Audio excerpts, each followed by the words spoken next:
folks, AJ here with my channel A Royal Reaction. First of all, I just want to say a massive thank you to all my subscribers. I really do appreciate you, and if you haven't already, please do hit the subscribe button. It really helps me grow my channel. And thank you to all the people who have commented over the last few months, giving me so much support and egging me on to get to 1,000 subscribers.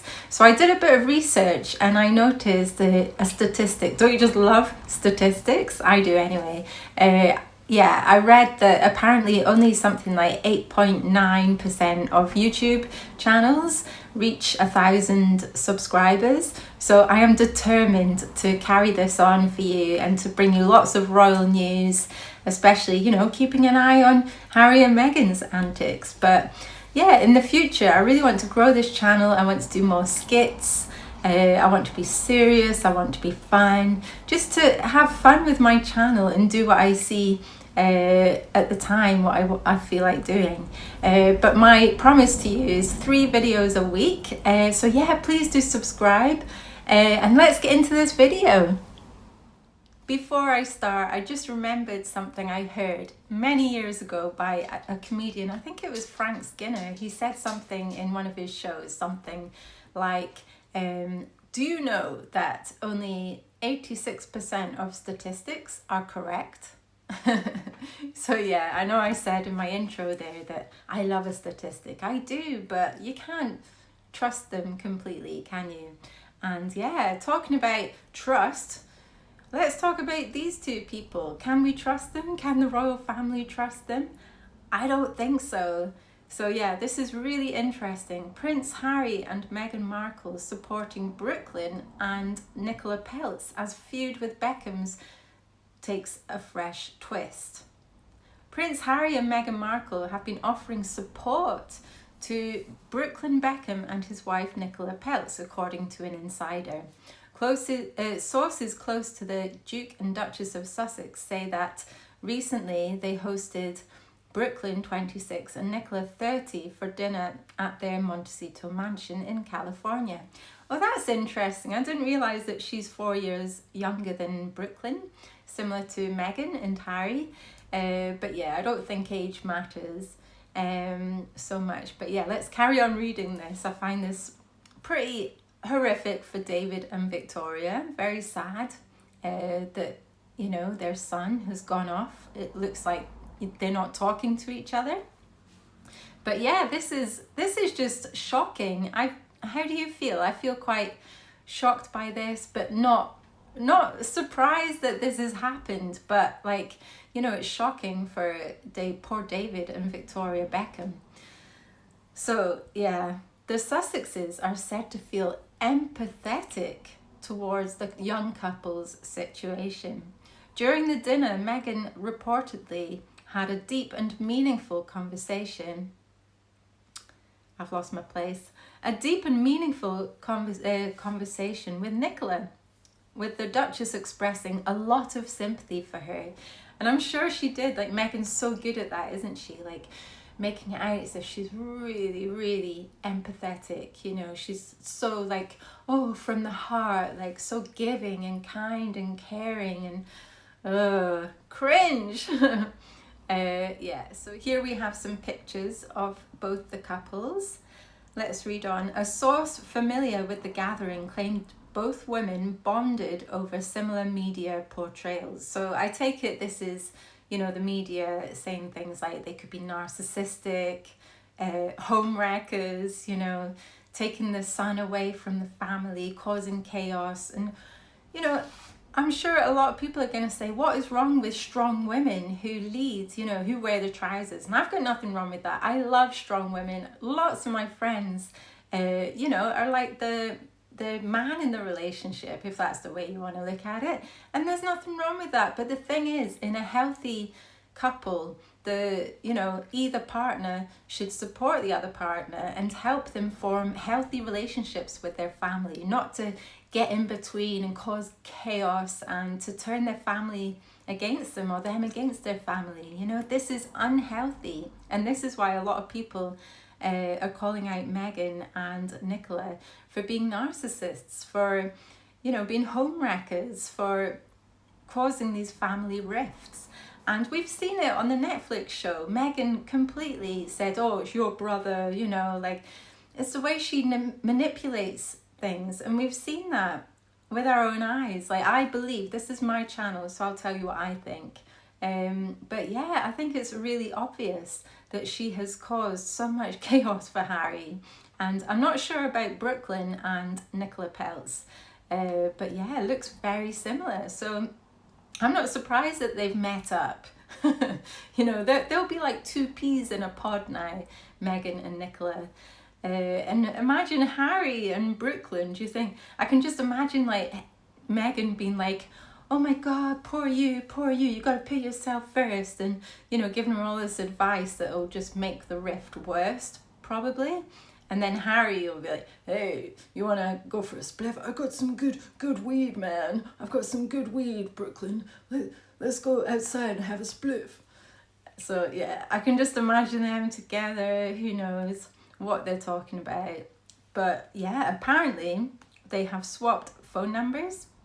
So, who knows? There might be lots of meetups between them, bonding over dinners. It says here, a source familiar with the gathering claimed both women bonded over similar media portrayals. The source said, obviously, both women have been positioned in the media as homewreckers, the women to tear apart the husbands' families. But that's exactly the way, you know, it looks, and that's the way it is, in my view. You know, they are homewreckers, and this is really sad for the parents.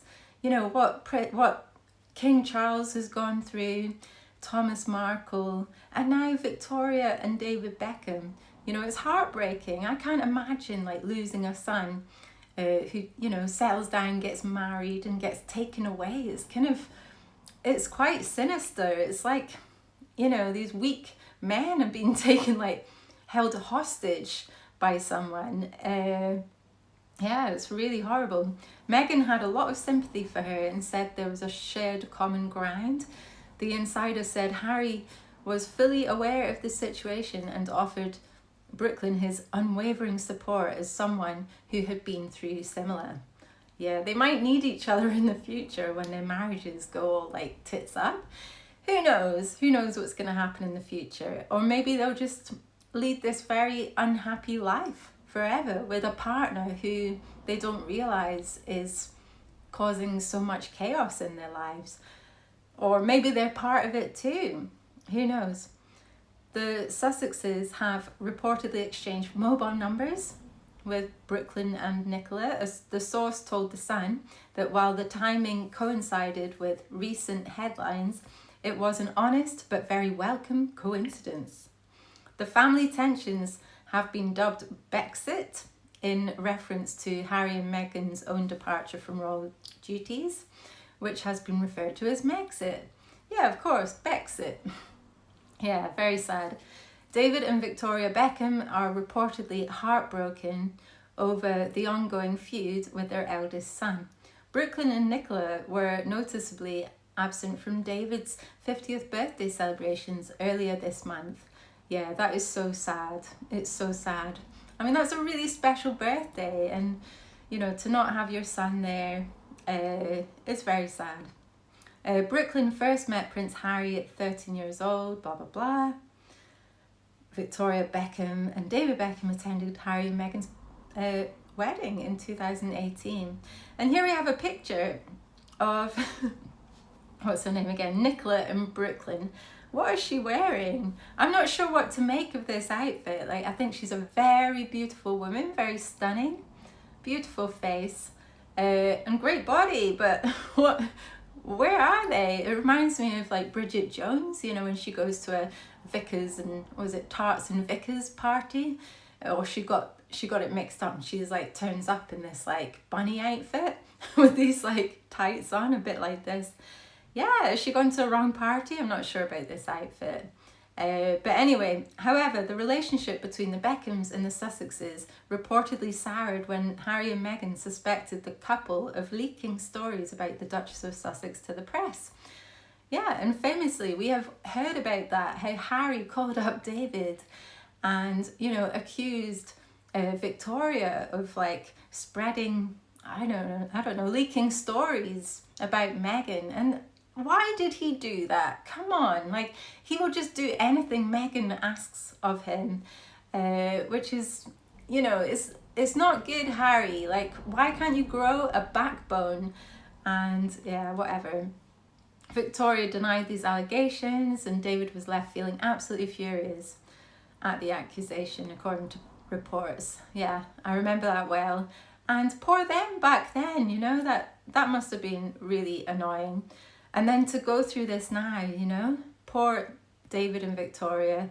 My heart goes out to them. I can't imagine what it'd be like to not be able to speak to my son. Yeah, but I'm not surprised that Harry and Meghan are just like using it to, I don't know. Are they going to use them, or do they really? I think they get a lot out of helping people, in inverted commas, like helping people. So Meghan will think that she's helping her, but are they just like putting fuel on the fire for the Beckhams? Like, this is not going to do the feud any good, meeting up with them. So yeah, I think Harry and Meghan, stay out of it. Stay out of it. You don't know everything, and you're two different families, and just stay out of it. Leave them alone. Now, very quickly to end off, I'm going to look at this article. Prince Harry's popularity sinks after BBC interview attacking King. So yeah, here, this new poll suggests the Duke of Sussex's frank admission of a rift with his father did not improve his image. Nobody likes a whinger. Come on, Harry. Like, when are you ever going to learn? Like, the royal family lives by that, don't complain, never explain, don't complain. And that serves them well. It always has, and it always will. When you don't complain to the media, all these, you can't get so much backlash. Sometimes things just evaporate. It's just like magic. That's what Kate Moss did anyway, when there were pictures of her snorting cocaine or looking like she had snorted cocaine.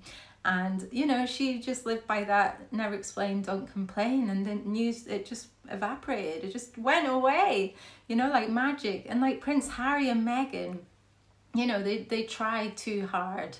And it's not good for the popularity. And this poll shows that.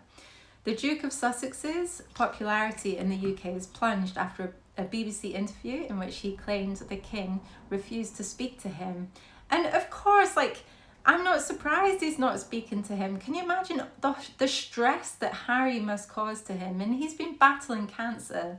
And he's a king. He's been waiting for this moment his whole life.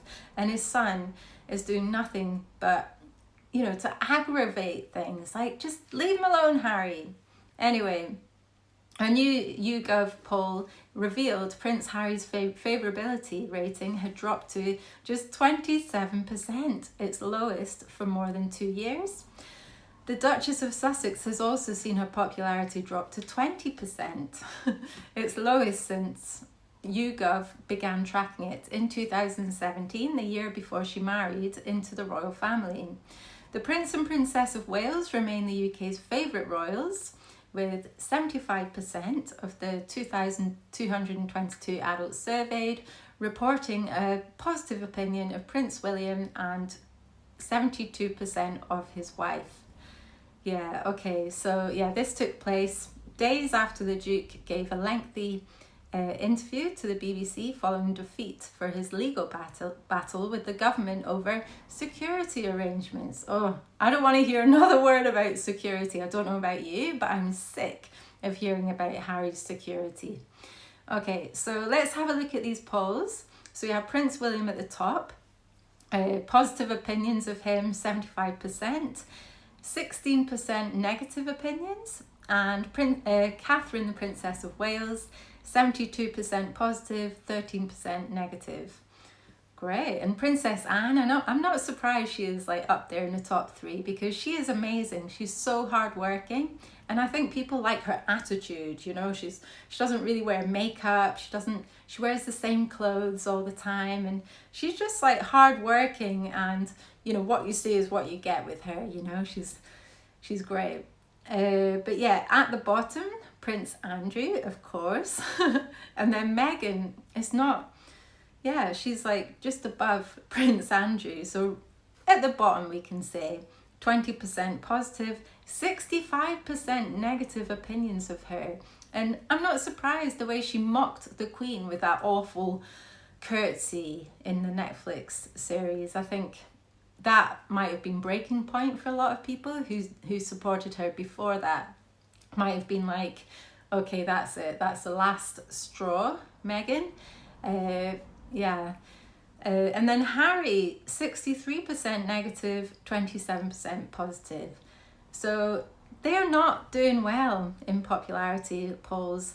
That's just, yeah, I don't think I'll bother reading any more of this about Harry and Meghan. I think everyone is sick to their back teeth of Harry and Meghan and hearing about, you know, all their problems, you know, and when they're sitting in their $20 million mansion in Montecito and hearing all their problems, how life is so hard for Harry, you know, it's so hard for Meghan. We don't want to hear it. Nobody does around the world. No one wants to hear it. Anyway, I do hope that you enjoyed this video. Please don't forget to like and subscribe. It really helps me grow my channel and I really appreciate it. I love you guys. Thanks for being here and I'll see you again soon. Bye. Big kiss. Bye.